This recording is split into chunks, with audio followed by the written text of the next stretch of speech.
வணக்கம். Welcome to கதை திரட்டு audio books.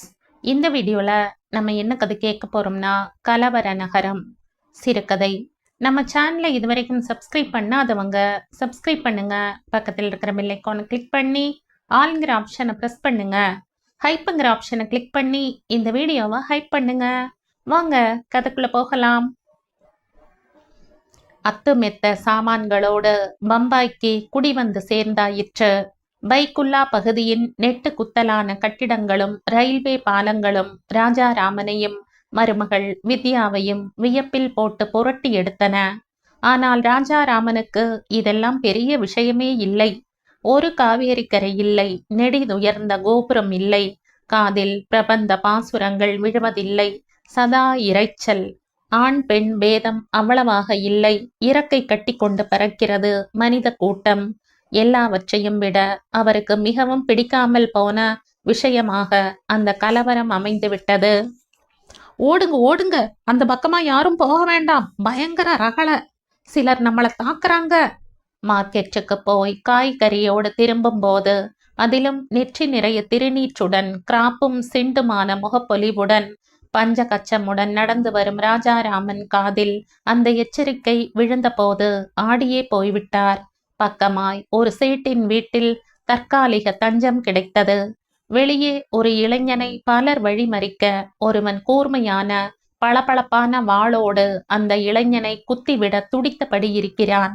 மாட்டிக்கொண்ட இளைஞனிடமோ கதறல். இவ்வளவையும் சேட் வீட்டின் ஜன்னலை பாதி திறந்து வைத்து கொண்டு பார்த்தபடி இருக்கும் ராஜாராமனால் ஜீரணிக்க முடியவில்லை. எப்படியோ தப்பி வீடு வந்து சேர்ந்தவரை மிக கவலையாக முதலில் நலன் விசாரித்தது கீழ் வீட்டில் இருக்கும் ரஹீம்தான். நல்ல வேலை சார், அல்ல அருளால உங்களுக்கு எதுவும் ஆகல, நாங்க ரொம்ப பதறி போயிட்டோம். ரஹீம் அப்படி சொன்ன போது கதீஜா தனது ஃபர்தாவின் முகம் மூடியை தள்ளியபடி முன் வந்தாள், பேசினாள். அப்பா, நீங்க இனி வெளியில தனியா போகாதீங்க, நானும் வித்யாக்காவும் போய் எதுனாலும் வாங்கிக்கிட்டு வர்றோம். ராஜாராமன் எதுவும் பேசாமல் விறுவிறுவென்று மாடி ஏறி சென்று விட்டார்.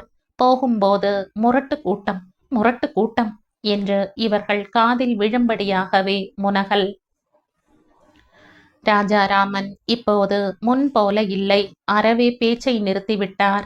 அந்த வீட்டில் வசிப்பதே பாவம் போல படுகிறது அவருக்கு. ஊரிலும் தினமும் சதா பிரளயம். அங்கேயும் இங்கேயுமாக குண்டு வெடித்து 100 கணக்கில் சடலங்கள், கைவேறு கால்வேறாக. வேகமான கால மாற்றம் இப்படியா முரட்டு தோற்றம் தரும்? அவருக்குள் சிந்தனை அலையடித்த சமயம் ஹரிதா உடம்பில் காய்ச்சலின் அலை பாய்ச்சல். 104 டிகிரியை தாண்டி விட்டிருந்தது காய்ச்சல். தனஞ்சயனோ ஃபேக்டரியை கட்டி அழுது கொண்டிருக்கிறான். இரவு 10க்கு வீட்டுக்கு வந்தால் அதுவே அதிகம் என்கிற நிலை. இப்பொழுது என்ன செய்ய? ரஹீம் கூட வெளியே போயிருக்கிறான். வித்யா ஓடி போய் மாமனார் எதிரே நின்றாள். மாமா, ஹரிதாவுக்கு காய்ச்சல், டாக்டர் கிட்ட போய் வரணும், வெளியே ஒரே கலவரமா இருக்கு, துணைக்கு வர்றீங்களா? நான் வரல, எங்கேயும் வரல. எனக்கு இந்த ஊர் பிடிக்கல, மனுஷா பிடிக்கல, யாரையும் பிடிக்கல. போ போ. மாமா, எல்லாத்தையும் விட நம்ம ஹரிதா உசுர் பெருசு மாமா. இந்த மோசமான தேசத்துல உசுரோட இருக்கிறத விட இப்படியே செத்து போயிடுறது மேல். பேசிவிட்டு ராஜாராமன் பைத்தியம் போல சிரிக்கிறார். வித்யாவுக்கு கோபம் திமிரி கொண்டு வந்தது. இந்த மனுஷனுக்கு பைத்தியம்தான் பிடிக்க போறது என்று முணுமுணுத்தபடி வேகமாக படி இறங்கி கதீஜா எதிரே போய் நின்றாள். கதீஜா உடனேயே கிளம்பிவிட்டாள். சட்டென்று கதீஜாவுக்குள் ஒரு பொறி தட்டியது. ஓடிப்போய் ஒரு ஃபர்தா உடையை எடுத்து வந்து வித்யாவை அணிய சொன்னாள். தயங்கிய வித்யாவை பார்த்து, குழந்தைய பாதுகாப்பா கொண்டு போய் காட்டிட்டு வரணுமா வேண்டாமா என்று மட்டும் கேட்டாள். வித்யா மறுக்காமல் அதை உடுத்தி கொண்டு கிளம்ப, வழியெல்லாம் அங்கங்கே கண்ணாடிகள் நொறுங்கி கிடக்க, போலீஸ் ரோந்து போக, ஸ்கூட்டர் கார்கள் திகு திகுவென்று எரிந்து கொண்டிருக்க பார்க்கவே பதைப்பாக இருந்தது. உருட்டு கட்டையோடு தாடியும் மீசையுமாக தென்பட்ட சில முரட்டு இளைஞர்களை பார்த்து பக்குவமாக சலாமிட்டு அவர்களை சமாளித்தபடி டாக்டரை பார்த்துவிட்டு திரும்பவும் தொடங்கிவிட்டனர். வித்யாவுக்குள் அதீத மௌனம். காய்ச்சல் வற்றத் தொடங்கின நிலையில் கதீஜாவின் தோள் மேல் ஹரிதா.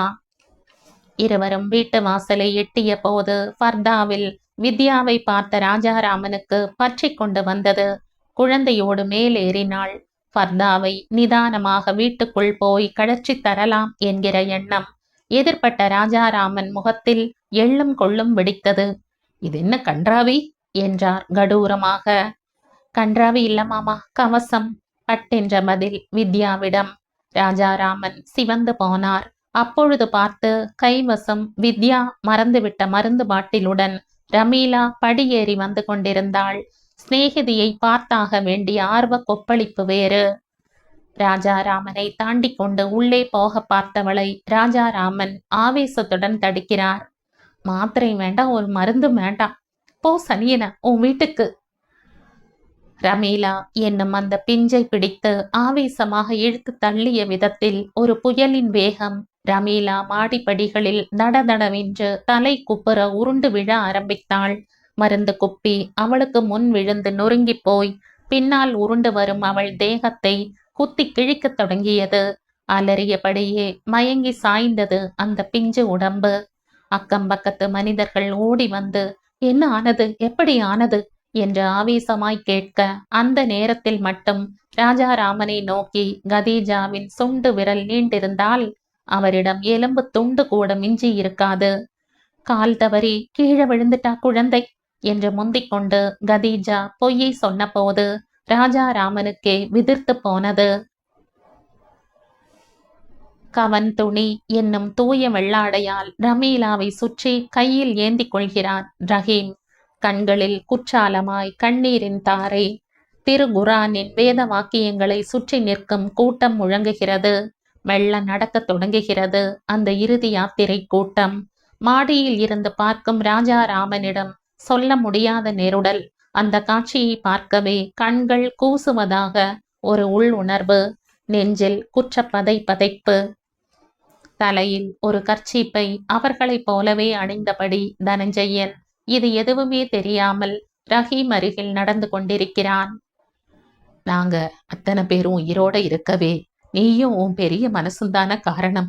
கதீஜா, உனக்கு நான் எப்படி நன்றி சொல்வேன்? கதறுகிறது வித்யாவின் உதடு.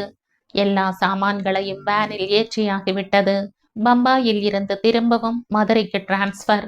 வந்த காரியம் வேகமாக முடிந்ததா, இல்லை வித்யாவின் அனத்தல் தாங்காமல் வாங்கப்பட்ட டிரான்ஸ்பரா என்பது மட்டும் தெரியவில்லை. ராஜாராமன் சிலை போல காரில் ஏறி அமர்ந்து கொண்டிருக்கிறார். மிகவும் க்ஷீணித்து போய் விட்டிருக்கிறது அவர் உடம்பு. தனஞ்சயன் அரை மனதாக வித்யாவுக்கு பக்கத்தில் உட்கார்ந்திருக்கிறான். இருவரிடமும் முகத்தில் ஏனோ தாங்க முடியாத சோகம். இழக்கக்கூடாததை இழந்துவிட்டு போகும் உணர்வு. கதீஜாவிடம் ரஹீமிடமும் சொல்லிக் கொள்ளாமலேயே வேகமாக அந்த கார் கிளம்ப, வேன் பின் தொடர. எல்லாம் சரி. எங்கே ஹரிதா? கதீஜாவின் வீட்டு சோஃபாவில் குழந்தை பாலில் கலந்து கொடுக்கப்பட்ட தூக்க மாத்திரையின் செயல்பாட்டோடு உறங்கிக் கொண்டிருக்கிறது. அதன் அருகில் ஒரு கடிதம். கடிதத்தை வாசிக்க தொடங்கியிருந்தாள் கதீஜா. என் அன்பு கதீஜா, உன் தியாகத்தை என்னால் ஜீரணிக்கவே முடியவில்லை. உனக்கு ஏதாவது செய்தாக வேண்டும். செய்தால்தான் நான் மனுஷி என்று என் உள்ளம் அரித்து கொண்டே இருந்தது. ஹரிதா இனி உன் குழந்தை.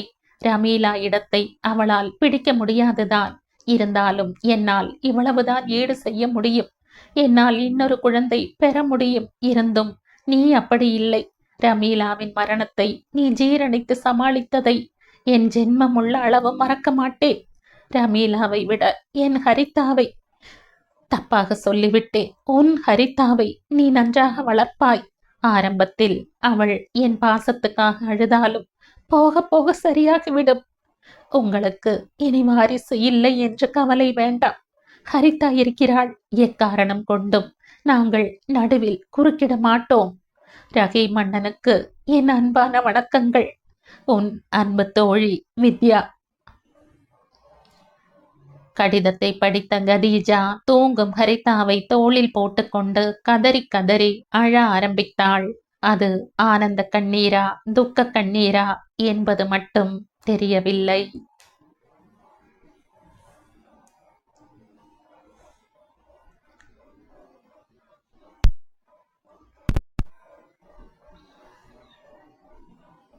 இதோடு இந்த கதை முடியுது. இந்த கதை உங்களுக்கு பிடிச்சிருந்தா லைக் பண்ணுங்க, ஷேர் பண்ணுங்க, சப்ஸ்கிரைப் பண்ணுங்க. மற்றும் ஒரு இன்ட்ரெஸ்டிங்கான கதையோட அடுத்த வீடியோல சந்திப்போம். பாய். Thank you.